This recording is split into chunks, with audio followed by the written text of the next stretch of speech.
তার পরের দিনকে তার ফ্লাইট ছিল, সে চলে যাবে, ওই জন্য লাশটা দাফন করা হয়েছিল।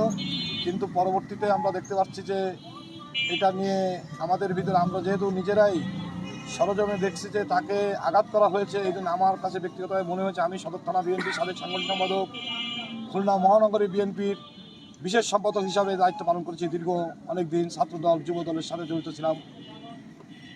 তখন আমার কাছ থেকে মনে হয়েছে যে এই মামলাটা আমাদের এলাকার বড় ভাই, সে আমাদের অত্যন্ত আস্থাভাজন, অত্যন্ত প্রিয় বড় ভাই। সে একসময় কমার্স কলেজ ছাত্রদলের সভাপতি ছিলেন, খুলনা মহানগরী বিএনপির দপ্তর সম্পাদক মহিবুজ্জামান কুচি ছিলেন। সেই হিসাবে আমি তাদের ফ্যামিলির সাথে আলাপ করে, আমাদের সাবেক এমপি নজরুল ইসলাম মঞ্জুভাইয়ের সাথে আলাপ করে আমরা খুলনা থানায় মামলা করতে যাই।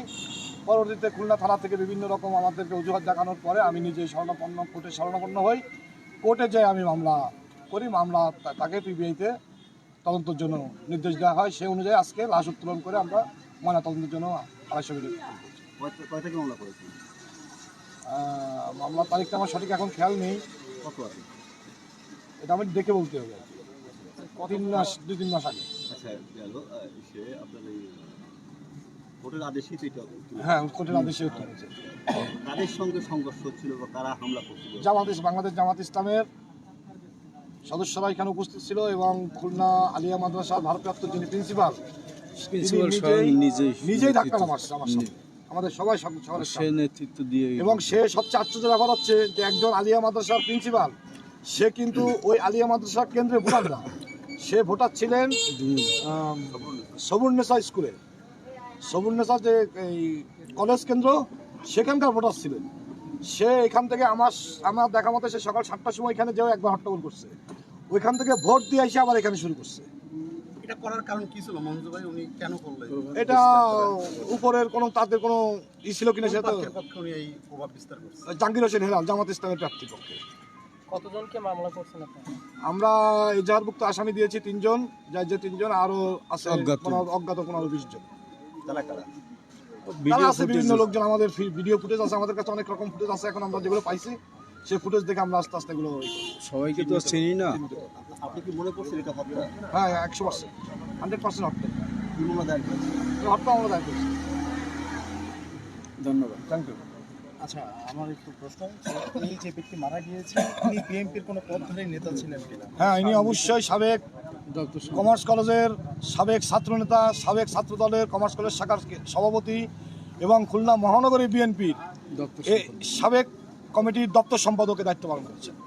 তিনি ওই মুহূর্তে ওই কেন্দ্রে ছিলেন? হ্যাঁ, কেন্দ্রের দায়িত্ব পালন করছেন, কেন্দ্রের আহ্বায়ক কমিটির আহ্বায়ক ছিলেন, তাই না? উনি কেন্দ্র কমিটির আহ্বায়ক ছিলেন। ভাই মনে নেই ভাই, আপনারা অপরাধীদের কি শাস্তি দাবি করেন? আমরা সর্বোচ্চ শাস্তি মৃত্যুদণ্ড দাবি করি। ফাঁসি চাই, আমরা সবাই ফাঁসি চাই। ন্যায় বিচার হবে কি? ন্যায় বিচার আশাবাদী আমরা। আপনার পুরো নামটা একটু? আর আমার নাম হচ্ছে মোহাম্মদ ইউসুফ আল মজনু। আমি সাবেক বিএনপির সদর থানা বিএনপির সাবেক সাংগঠনিক সম্পাদক এবং খুলনা মহানগরী বিএনপির বিশেষ সম্পাদকের দায়িত্ব পালন করছি। আচ্ছা, মামলার বাদী কি আপনি? জি, আমি মামলার বাদী।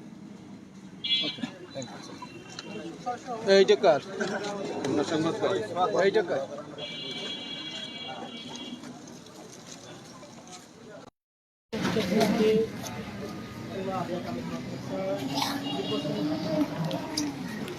দর্শক সকলকে উষার লাইভে দেখানোর চেষ্টা করছিলাম। আসলে কিছুক্ষণ আগেই এই যে টুটপাড়া কবরখানা থেকে কিন্তু একটি লাশ উদ্ধার করা হয়েছে এবং জেলা প্রশাসক, ডিসির সমন্বয়ে, পুলিশের উপস্থিতিতে, প্রশাসনের উপস্থিতিতে কিন্তু এই লাশ উদ্ধার করা হয়েছে। এই লাশটি কেন উদ্ধার করা হয়েছে এবং লাশটি কার, সে বিষয়ে আপনাদের সকলকে জানানোর চেষ্টা করব। যে দর্শক, আপনারা যারা আমাদের সঙ্গে যুক্ত আছেন তাদের সকলকে ধন্যবাদ জানাচ্ছি, শুভেচ্ছা জানাচ্ছি।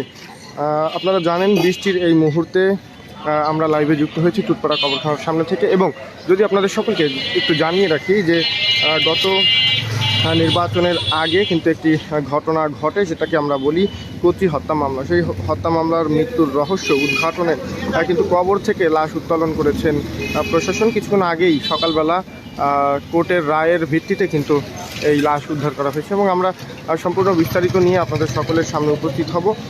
এবং আপনারা জানেন যে খুলনা সদরের আলিয়া কামিল মাদ্রাসার ভোট কেন্দ্রে খুলনা মহানগরী বিএনপির সাবেক দপ্তর সম্পাদক মোহাম্মদ মহিবুজ্জামান কোচি, যার বয়স ছিল 63 এবং তার মৃত্যুর ঘটনা ঘটনা কিন্তু ঘটে এবং তার এই মৃত্যুর ঘটনার দায়ের করা মামলার তদন্তের নতুন মোড় কিন্তু আমরা ইতিমধ্যেই দেখতে পেয়েছি।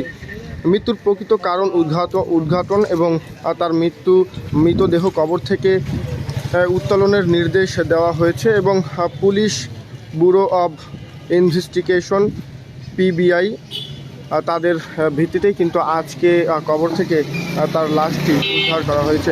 দর্শক, আপনাদের সকলকে যদি একটু জানিয়ে রাখি যে আদালতের নির্দেশে আজ সোমবার 6 জুলাই নির্বাহী ম্যাজিস্ট্রেটের উপস্থিতিতে মরদেহ উত্তোলন করে কিন্তু পুনরায় ময়না তদন্ত করা হবে বলেও আমরা ইতিমধ্যেই জানতে পেরেছি। সকাল থেকেই আমরা এই জায়গাতে অবস্থান করছি। পাশাপাশি এই বৃষ্টির দিনে আসলে লাশটিকে যখন উদ্ঘাটন করা হয় তখন কিন্তু আমরা সেটাকে দেখতে পেয়েছি এবং সেই ঘটনার সম্পূর্ণ বিস্তারিত নিয়ে আপনাদের মাঝে হাজির হব। তত সময় আমাদের সঙ্গে থাকুন এবং দেখতে থাকুন উষার আলো নিউজ খুলনা। আপনাদের সঙ্গে যুক্ত ছিলাম আমি মোহন চৌধুরী, উষার আলো রিপোর্টার, খুলনার পক্ষ থেকে।